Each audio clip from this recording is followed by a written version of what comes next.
Get Rich Education is brought to you by Valhalla Wealth and Ridge Lending Group. You're listening to the show that has created more passive income for people than nearly any show in the world. This is the powerful Get Rich Education.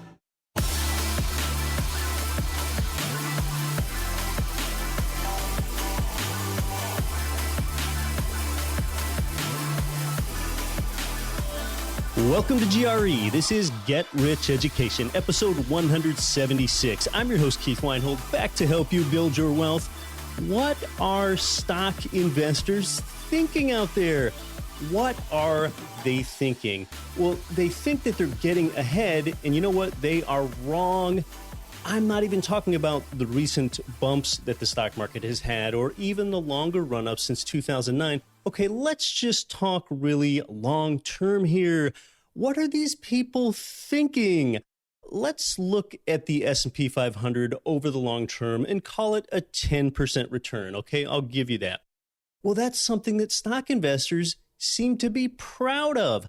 That 10% return, that's a return in name only. It's a nominal return. Nominal means in name only. Subtract the drags off of that 10% return. It's 10% minus 5% for inflation, minus 2% fees, minus taxes, minus volatility. Well, what is left over? What in the heck's left over? And then there's that emotional predisposition, that undeniable tendency, which you cannot discount, that gets stock investors to transact at precisely the wrong times, emotionally buying in off the momentum when the share price is higher, and then selling off the discouragement emotion when it's lower. So what the heck is left over? A real rate of return of minus 3.5%, maybe minus 5.5%, maybe. What if your account isn't subject to emotions, plus you pick really well? Well, then where would you end up? Plus 0.5% annually, maybe at best? Your 401k plan administrator doesn't want you to know this. Edward Jones doesn't want you to think this way. Charles Schwab doesn't want you to know this. They don't want you to consider these things. And 5% inflation, that really is more like it, not the 2% inflation that the government has been reporting for a while. If you're uninitiated on that, just read about the CPI, the Consumer Price Index, and how the government has an incentive to use the CPI to underreport how much they're really debasing our currency. A person that believes that the real rate of inflation is as low as 2%, I mean, that person might also believe that the real unemployment rate is as low as 4% that they're reporting to, okay? And I don't think that you believe that. Inflation might even be more than 5% right now, more than 5% true diminished purchasing power of the dollar over time. A lot of economists think it is. Inflation has been fairly tame lately, but most think that pro-business Trump policies are going to make it head back up again. So you need to buy something that substantially outperforms these drags. That's the lesson here. And slack-jawed stocks, bonds, mutual funds, and ETFs, they just don't do it over the long term. And you know, I might even be optimistic when I start off a mutual fund investor with a 10% nominal return before all these drags. Because if that investor is 80% stocks and 20% bonds, then it might be more like an 8.5 or an 8% nominal return per annum before all those drags on your return are factored in. That's why stocks, bonds, mutual funds, and ETFs just don't perform. What performs? Real estate performs. Real estate does it. Well, what kind of real estate? And, you know, there really are a lot of ways you can do it. You could get on the debt side and make a mortgage loan to someone else, and then you would be a mortgage note holder. That's probably better. At least you've got some income that way. But again, a 10% return on a mortgage note, well, that has its return slashed in half after 5% inflation. What about mobile home parks? That might work. We've talked about that here before with Kevin Bupp. What about assisted living homes? You can get a nice return there, but then you've got to realize, well, now an assisted living home, that's an active business. And you've got to ask yourself, well, do I really want to add a regular job onto my plate? And see, well, that brings us back to why we talk about residential, long-term buy and hold real estate investing that generates you passive monthly income secured with long-term fixed interest rate debt. And see, now you have 5 simultaneous profit centers. And by now you could repeat them after me. Those 5 are leverage appreciation, cash flow, your principal pay down being made by the tenant. Fourthly, are almost outrageously good tax benefits. And then finally, the inflation profiting benefit when you borrow real dollars and get to pay back your lien holder in nominal dollars. What an incredible deal. Really, such that anything worse than a 25% rate of return is disappointing. And we've got to go minus 5% for inflation here with real estate too. That equals a 20% real annual rate of return. And I've added up how you can get to a 25+% rate of return from residential turnkey real estate on a lot of prior episodes here. But you know what? Things can and things inevitably will go wrong for you in real estate investing from time to time. That is just the nature of it. But long term, you know what? You almost have to be in real estate and stick out the bumps if you're really going to get ahead. Now, mortgage interest rates are up 0.25% to 0.5% in just the last 3 months here. That is a headwind. And you know, there's really not too much that you can do about that one. And wasn't it interesting earlier this month when Janet Yellen, she made her farewell speech, the outgoing Fed chair after she served for 4 years. She said that both stock valuations and commercial real estate valuations are high. You know, it kind of seemed like now that she's no longer the Fed chair, she could just go on ahead and say whatever she wanted. We'll see what kind of leadership we get with our new Fed chair, Jerome Powell. Jerome Powell was the Trump nominee, but there's not much you can do about those high stock and commercial real estate valuations either. When it comes to real estate, especially residential real estate, well, that's just been rising at 5 or 6% per year lately, and that is totally in line with historic norms.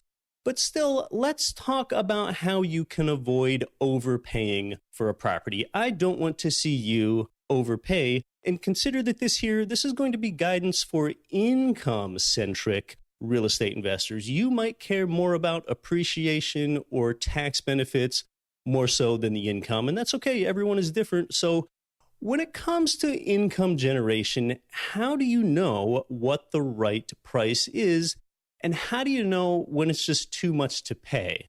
Well, something you wouldn't say is you wouldn't say that $175,000 is a good deal for a property just because the seller originally asked for $200,000. Okay, that's not enough justification to say that that's a really good deal. Okay, when you want to buy a property, it has nothing, I mean nothing to do with how much the seller asks. And you know what? It also has nothing to do with what the seller bought the property for 5 years ago when they're trying to sell it to you now, okay? I want to specify here that we're just talking about valuation of income property here. How much value do you put on it? We're not talking about appraisals here. We're not talking about the replacement cost method or the income approach or comparables or any of those things with respect to the world of appraisals, okay? An appraisal, that's a tool that the bank uses to ensure the quality of the collateral that you're getting a loan against, okay? We're simply talking about how much a prospective property buy should be worth to you.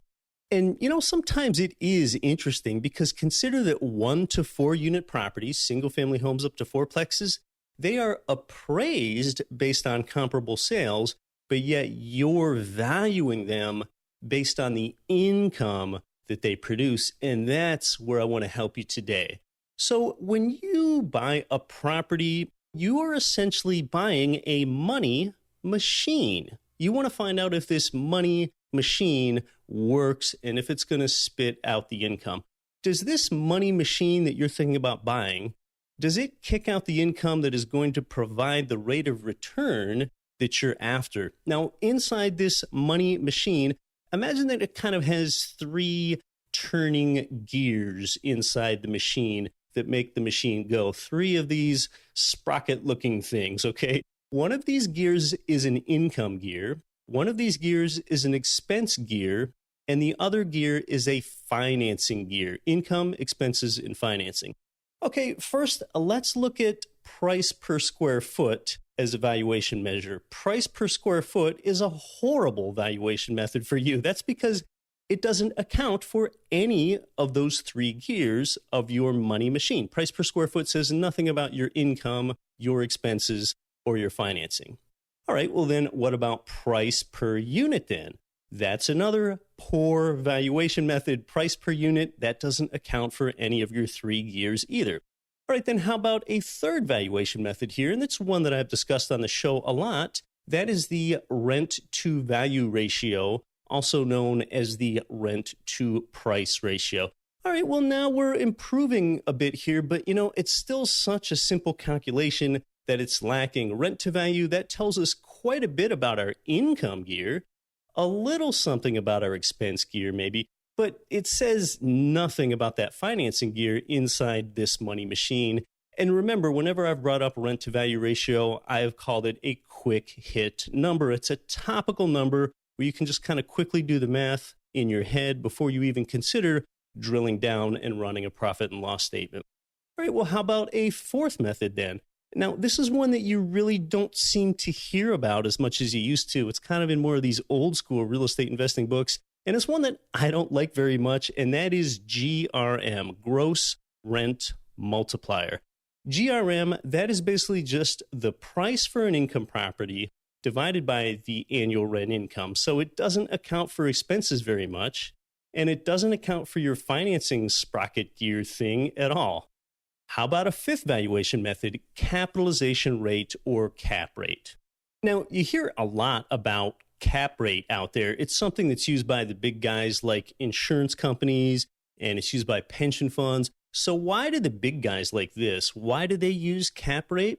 It's because they buy with all cash, and cap rate does not consider financing. Cap rate is the building's net operating income divided by the property value or price. Net operating income, that is all the building's income minus all of its expenses. Expenses like property vacancy, insurance, maintenance, taxes, utilities, and management. Take that NOI number and you divide it by your property's price. Now see, notice that mortgage principal and interest was not in there. That's not part of cap rate. So if a building produces $83,000 of NOI, net operating income, and the building is selling for $1 million, that's an 8.3% cap rate. Said another way, what's an 8.3% cap rate really mean? The property produces 8.3% of its cost in annual NOI. So cap rate is still lacking measure in valuing this property, but it's getting better. Okay, so cap rate considers 2 out of the 3 gears of our money machine, each one except for the financing gear.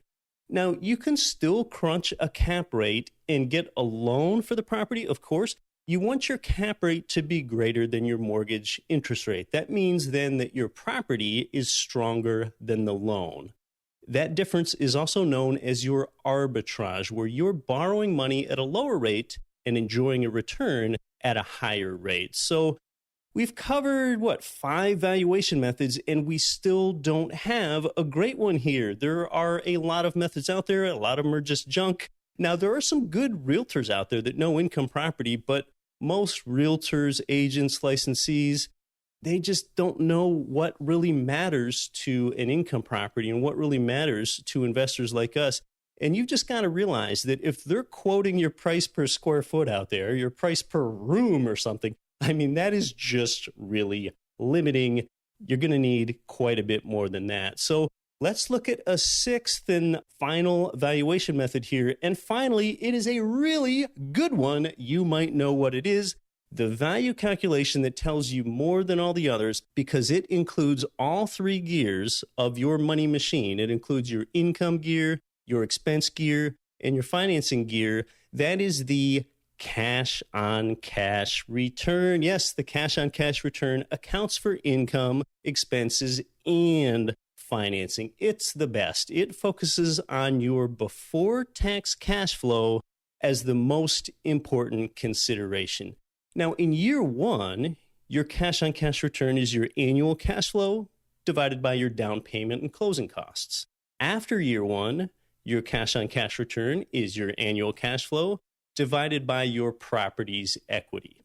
You'll see cash-on-cash return abbreviated in a few different ways. CCR, COC, or even COCR is what you'll see sometimes, but it just all means the same thing. It's all cash-on-cash return. It wins the valuation crown here. It is the best method, and as devoted Get Rich Education listeners know, cash-on-cash return is just one of those 5 simultaneous profit centers that you have. Now that cash-on-cash return was coronated as the valuation champion here, let's just compare cap rate and cash-on-cash return, which are the last 2 valuation methods that we talked about. Because some people out there say, sometimes we'll hear like, gosh, that is just so dumb that cap rate includes almost everything about a building's operation, but then it goes and excludes the financing. So people are like, now why is that? Okay, you know how if something doesn't make sense, well, then it can be more difficult for you to comprehend. It just doesn't sink in if it doesn't make sense. Well, just try to remember it this way, and it might help you. A property is going to operate how a property is going to operate regardless of the financing. The property didn't come with a loan. You brought a loan to the property. Financing is specific to you, not the property. With or without a loan, that property will have the same operations, the same heating bill, the same vacancy, the same property tax, whether you have a loan against it or not. That's why when someone advertises a property for sale out there in a listing, they'll show the cap rate more often than the cash-on-cash return. Because whether someone pays all cash or gets an 80% loan or whatever, cap rate stays the same. So they're telling you how the building is expected to perform. If a property is for sale and the property does quote the cash-on-cash return, well, then it's going to have to go ahead and make a bunch of assumptions on what kind of financing they think that you, the prospective buyer, is going to bring to this turnkey single-family home or 8-plex or whatever it is. Now, realize that if someone were to pay all cash for a property, well, then the cap rate and the cash-on-cash return would be the same.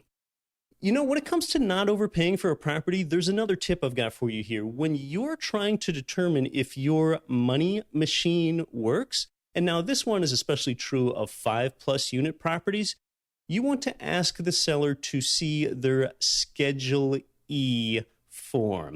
Look, when you're getting a property under contract and you're doing your due diligence, you're having your inspection, you're perhaps getting estoppels, look, the seller might try to show you that the property produces a high income and low expenses, therefore a higher NOI, meaning a higher cap rate because they want the highest sale price, of course.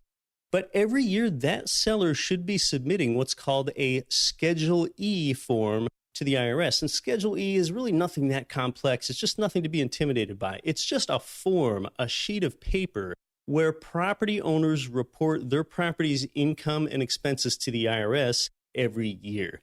But look, and right here is your aha moment. While they held onto that building, that property owner wanted to pay as few taxes as possible.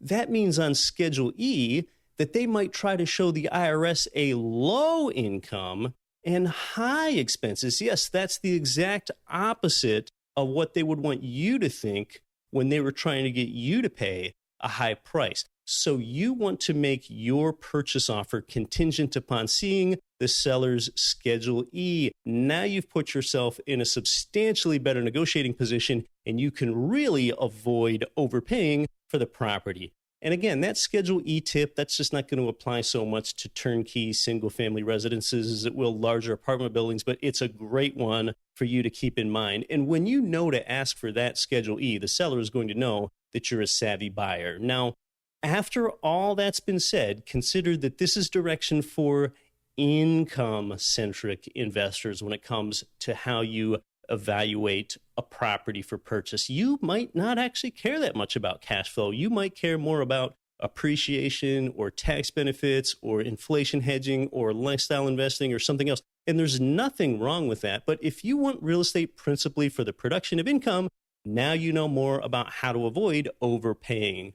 I care about you. I want you to build wealth. I want to see you buy lots of real estate, but I don't want you to overpay for a property. Well, hey, I am in my hometown of beautiful and pristine Anchorage, Alaska today. And gosh, I'll tell you, the Tourist Bureau here in Anchorage really should give me $1 for every time I've used the adjective beautiful and pristine to describe this place on the show. Tomorrow, I'm heading to Placencia, Belize to check out some resort real estate. Again, just look on a map. This is pretty long distance travel. I'm actually going to be in 5 different airports tomorrow. Anchorage International, Denver, Houston, Belize City, and then finally Placencia, Belize. I'll let you know if I find anything worthwhile down there from an investment standpoint. Coming up next year on the show, interestingly, we're going to talk to a guest that invests in both real estate and stocks. He's probably aware that stocks have exceeded their normal appreciation rate lately, and he's going to talk about taking money out of stocks and putting it into real estate. We're also going to talk about one particularly fast-growing real estate market. You're listening to Get Rich Education, the show that's created more passive income for people than nearly any show anywhere. I'm Keith Weinhold. This is Get Rich Education. MC Laubscher is the host of the top-rated business and investing podcast, Cash Flow Ninja, and also the president and chief wealth strategist of Valhalla Wealth. They help busy people build wealth outside of Wall Street by strategically combining their clients' cash flow statements with the financial vehicle of the wealthy, according to the infinite banking concept. If you are interested to learn how to perpetually multiply your wealth, you can access an exclusive webinar at yourownbankingsystem.com. Cash flow real estate investors, if you're looking for a mortgage loan with a company that specializes in investment property loans, it's Ridge Lending Group. They provide income property loans in almost every U.S. state. Ridge has worked with tens of thousands of investors and homeowners all over the country. In fact, with ethics and transparency, they've helped more people realize their dreams through real estate investing than any other mortgage lender in the country. Get started at ridgelendinggroup.com. This is Norada Real Estate's Marco Santarelli. Listen to Get Rich Education with Keith Weinhold and don't quit your daydream.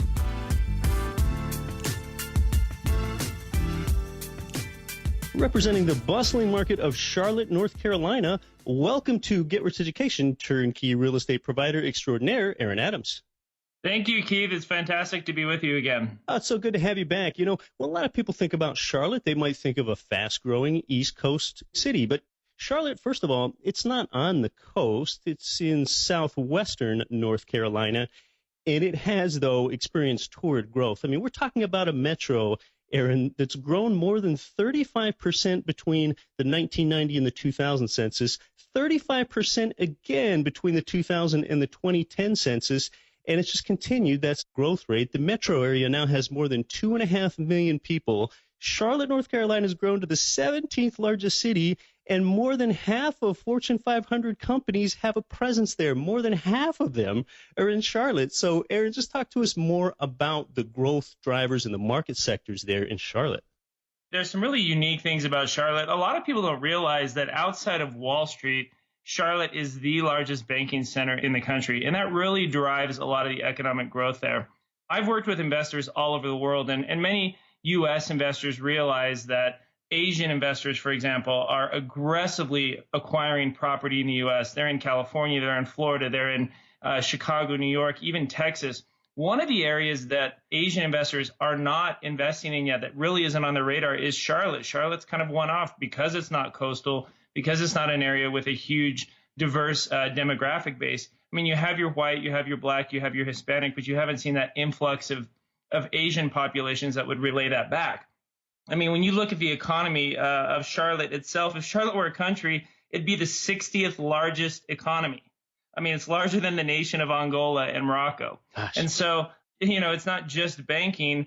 If you were to look at the census of jobs, there isn't any one industry that dominates more than about 3%. And that's robust. That's healthy. That's why you have the second hottest population growth in the nation and why publications are forecasting Charlotte to be one of the top three or four hottest markets for 2018 and 2019 for real estate investing. Yeah, so when you got more than half of Fortune 500 companies there, that would match up, that no one real sector or industry takes more than 3% of the business share. So we're really talking about thriving banking. You mentioned it's the second most bustling banking metro in the United States to New York City, bustling medical, bustling technology. And I kind of think of it as more of like a blue chip market in the turnkey real estate and investment world, kind of like a Dallas, where, you do have this rapid population growth. It probably does give you a better chance for appreciation than most any other market. And the cash flow is somewhat thinner, although you can still find it there. There's three things that I really look at. I look at unemployment, and I look at how a market performs against the region, and Charlotte annihilates its region. The percentage of growth in the workforce over the last 10 years is just off the charts.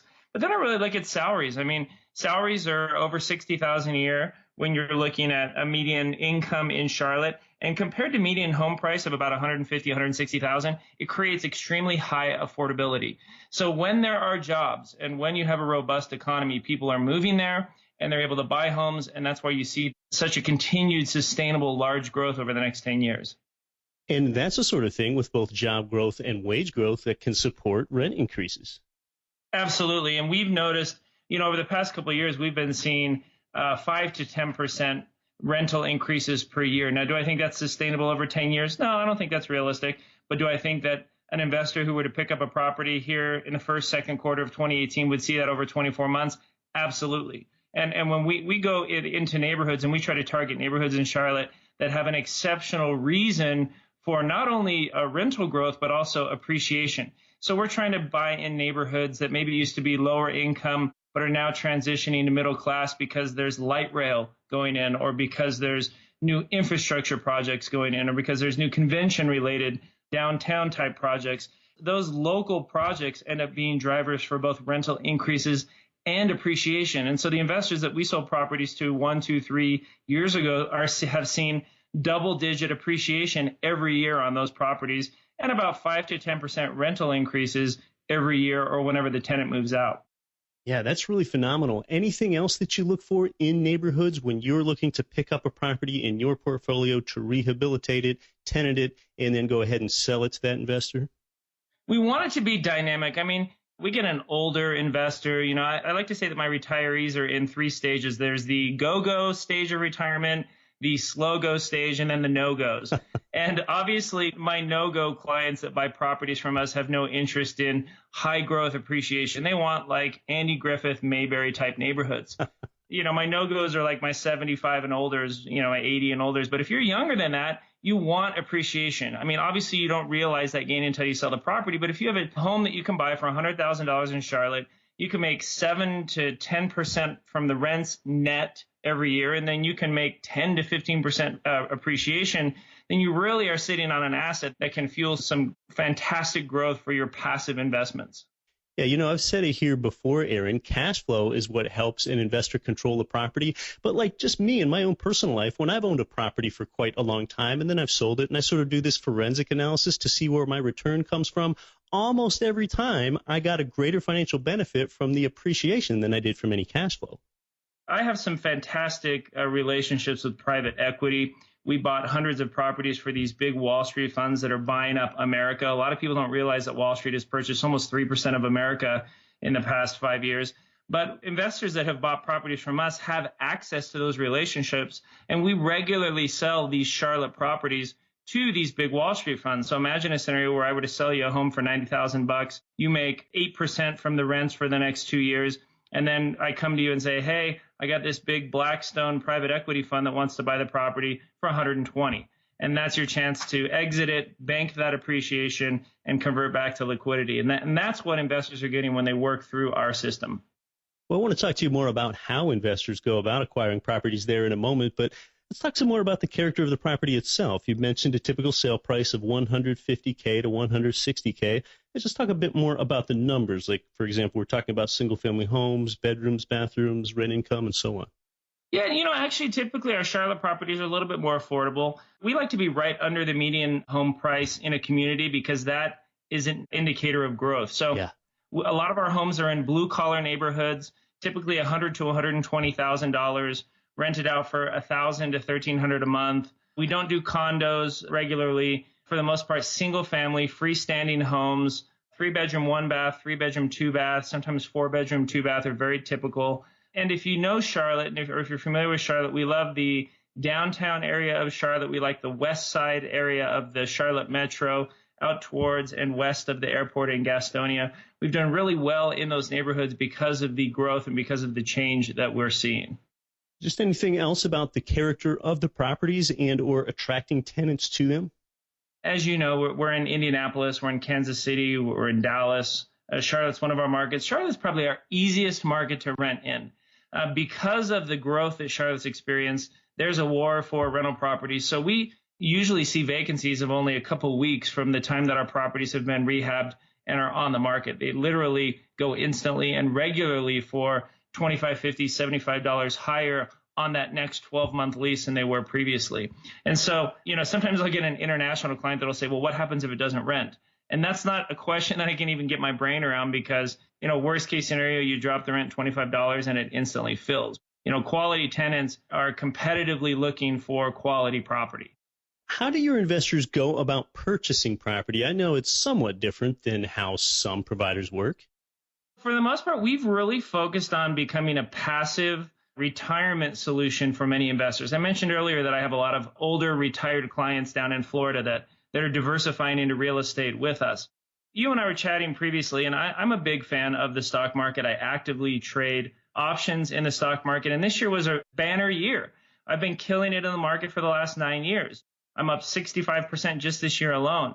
And it's going so well that it makes me nervous. And I made the decision this year I took almost 75% of my profits and diversified back into real estate and took that cash out of the market. 85% of the people that buy homes from us are taking money that they have in an IRA or a 401k and using it to buy properties cash from us, looking to bank and lock in those profits that they've made in the market and diversify into the real estate market. A lot of investors don't realize it, but when the market crashes and goes down, rental rates increase. And I've been doing this for 18 years, and I watched the market in 2008 where the stock market crashed, real estate prices crashed, but rents went up.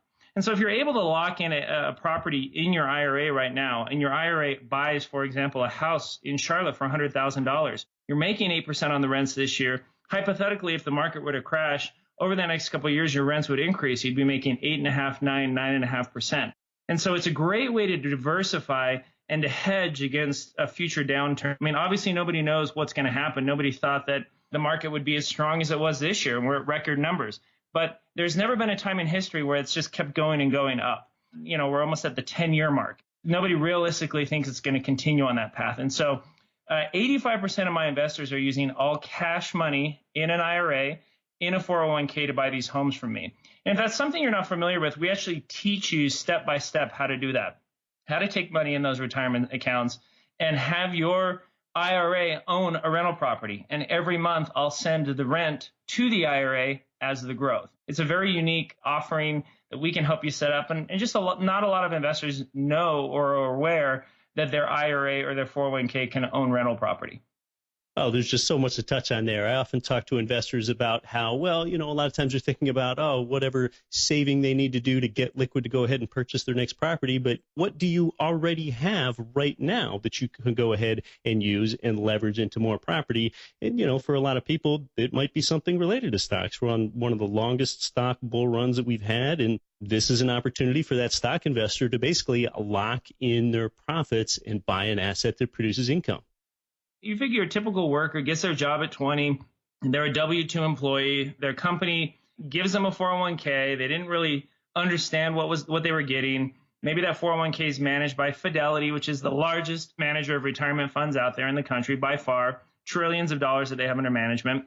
And when you look at a Fidelity managing your retirement money, they've been averaging for you over the last 15 years about 4% growth per year.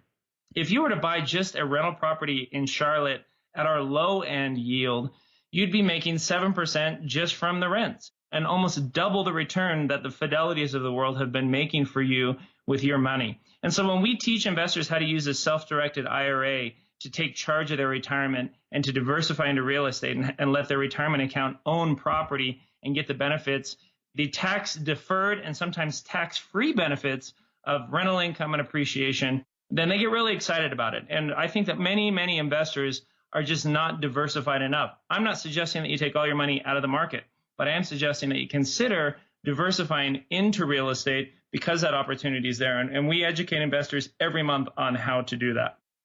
Now, you often talk about the benefits of going ahead and paying all cash for a property. And I've talked at length on this show about how leverage has created quite a bit of wealth for me and how that can really amplify your wealth when you have a loan on a property. But there is another side to that, and that's the all cash angle. So just tell us about the benefits of paying all cash for a property versus using leverage.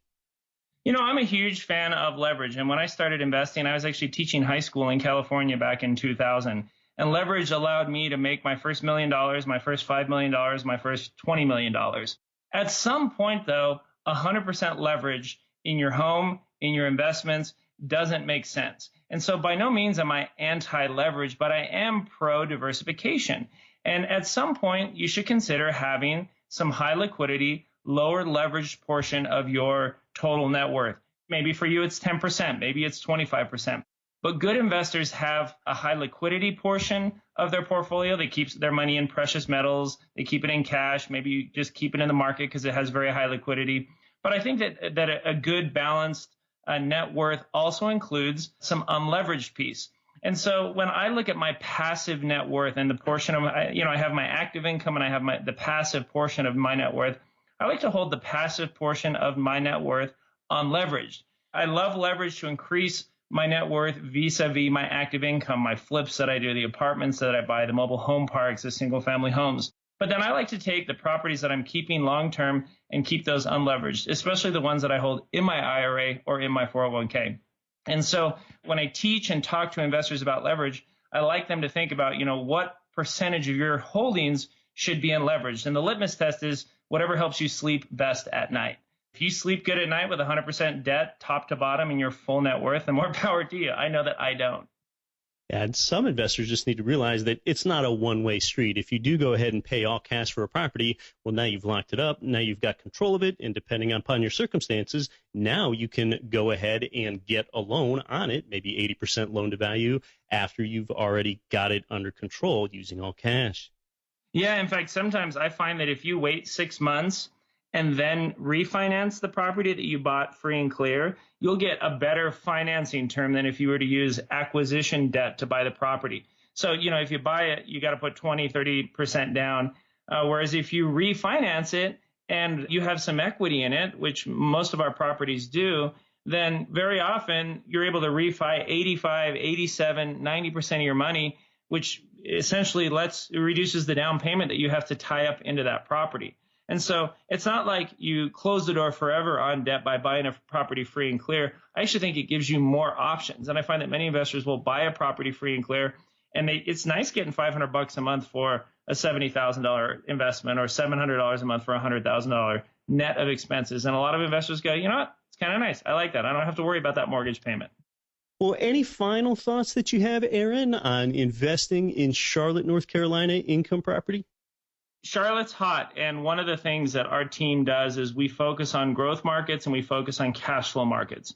We were in Texas until we felt like Texas was overvalued, and now we're selling Texas. Same with Florida, same with California, same with Vegas. And I love Charlotte right now, but if it became a market that we didn't feel our investors could create value and get good deals, then we would stop buying in Charlotte, and we would help you liquidate those properties. But, we still have one property in Florida of the many, many properties we sold our clients that we still manage for our investors. And so our team is with you every step of the way, and we take a very national view of investing. And so you have the security that we've done our homework, and we will be in that market until it doesn't make sense to be in that market. But we absolutely love Charlotte right now.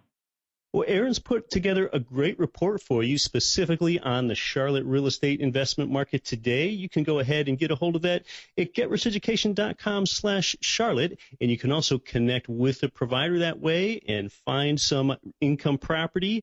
That's at getricheducation.com/Charlotte. Aaron Adams, thanks so much for coming on to Get Rich Education today. Always a pleasure, and we love interacting with your students every chance we get.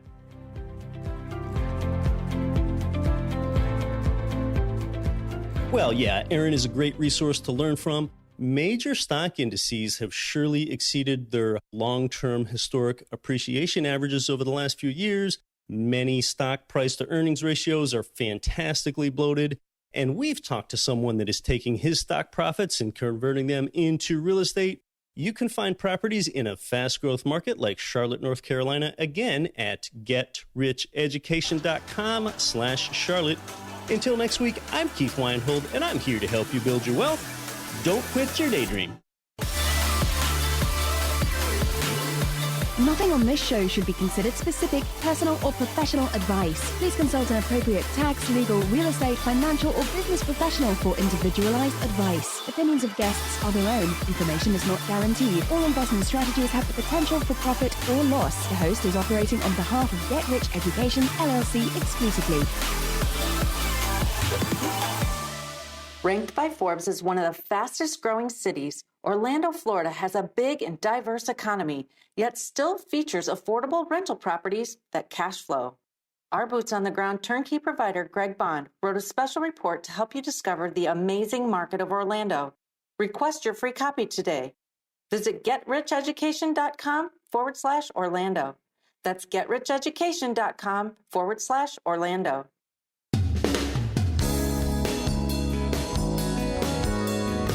The preceding program was brought to you by your home for wealth building, getricheducation.com.